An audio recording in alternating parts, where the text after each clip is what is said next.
Now, the US-backed Syrian Democratic Forces, or SDF, has deployed 1,000 fighters to the front lines against Islamic State in Raqqa.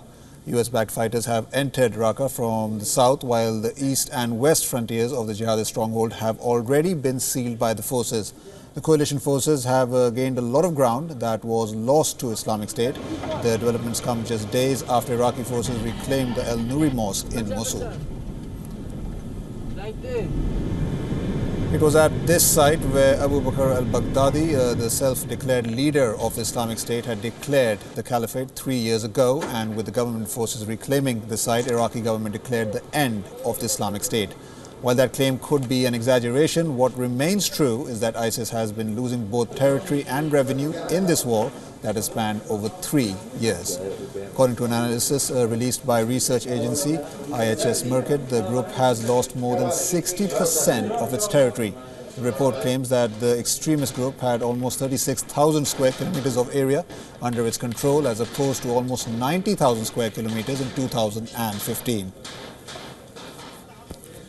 Even as the Islamic State, as a geographical unit in Iraq and Syria, is being smashed up, the militant outfits is witnessing a rise in other portions of the world. Islamic extremists owing allegiance to the Islamic State have taken Marawi, a city in southern Philippines, hostage, and after a failed attempt in May to arrest a Filipino militant commander backed by the Islamic State's leadership. Around 71 security forces and 299 militants have been killed and 246,000 people displaced in the ongoing conflict with Islamist rebels. Joining us live from the newsroom is our correspondent Daniele Pagani. Daniele, you have been reporting from Iraq for us. You've been tracking all the developments there. Could you tell us just how close the Iraqi forces are to fully liberating Mosul from the clutches of ISIS? They're very close, Sahil. There is only one part which I would say, I would quantify in less than half of the portion of the old city which remains to be liberated. I reckon it could be a matter of perhaps 2 weeks. It's going to be a very tough last moment, I would say, because the Islamic State is fully trapped and normally they don't want to be taken alive, so they will fight till the very end, perhaps in what will be the deadliest days of the fall of Mosul. But the Iraqi forces have succeeded. The offensive started on 17th of October 2016 when we were there, so it has taken months. It has been a very tough offensive, and the Iraqi forces did pay a tribute of blood in liberating the city. And Daniel, what actually lies ahead for Mosul after this campaign against the Islamic State ends? Well, Sahil, you have to try to imagine how is the situation in Mosul right now. We're talking about several months of heavy fighting, bombings, airstrikes, mortar fires. So the first major problem will be reconstruction. Many houses, many buildings, many hospitals, many state buildings are completely destroyed. Even the water pipelines do not reach all the parts of the city.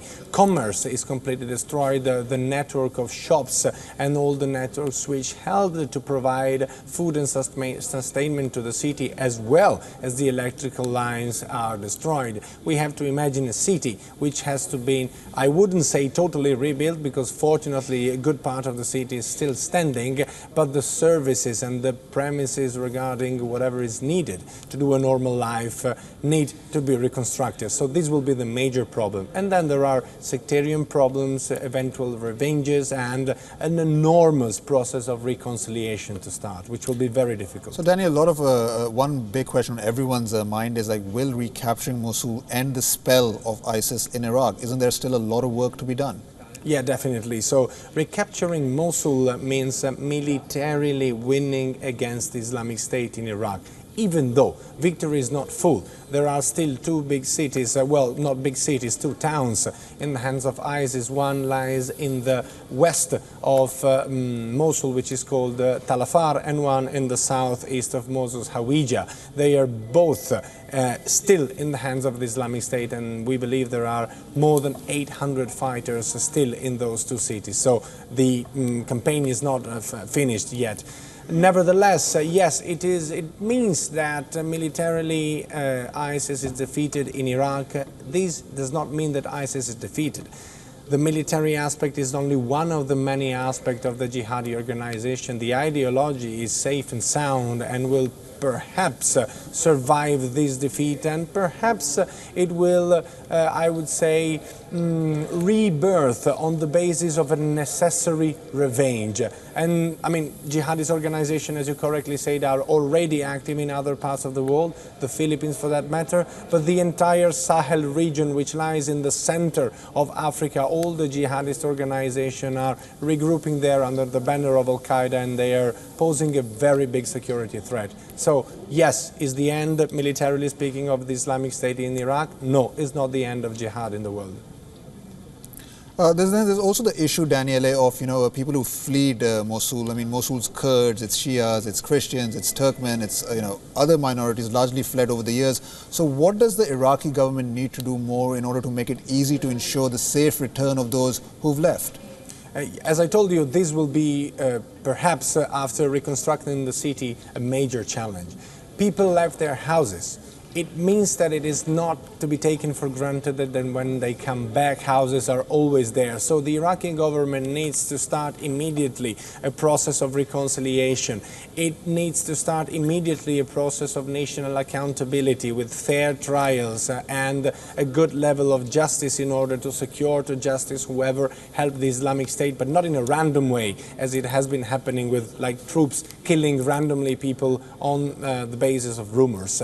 And then housing will be the most important thing, education, restarting school. So basically we have to understand that normal life needs to come back. How do you do that? You try to start a process of reconciliation, you improve justice, and you improve the services that needs to be available for the people.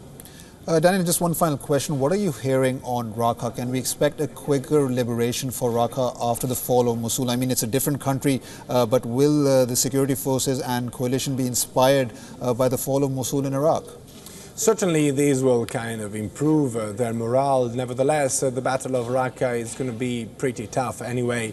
How long it will take, I surely can say months. I don't know if it will be quicker or longer than the Iraqi battle. Raqqa is smaller as a city. The coalition forces are bombing way more, both Raqqa and Deir ez-Zor, which is another city, another of the two major cities in the hands of the Islamic State in Syria and the southern part of Raqqa. The Syrian Democratic Forces are very well trained when it comes to urban fighting and guerrilla, which it's a big difference between them and the Iraqi forces. The Iraqi forces had to play catch-up with this sort of guerrilla warfare, whereas the SDF, the Syrian Democratic Forces made by Kurds and Arab militias, are way more trained to this kind of scenario. So perhaps it will be quicker, but it will perhaps be deadlier if it is possible. Okay, Daniele, thank you so much for your inputs. We leave it there for now. That was our correspondent, Daniele Pagani, bringing us the latest updates on that story.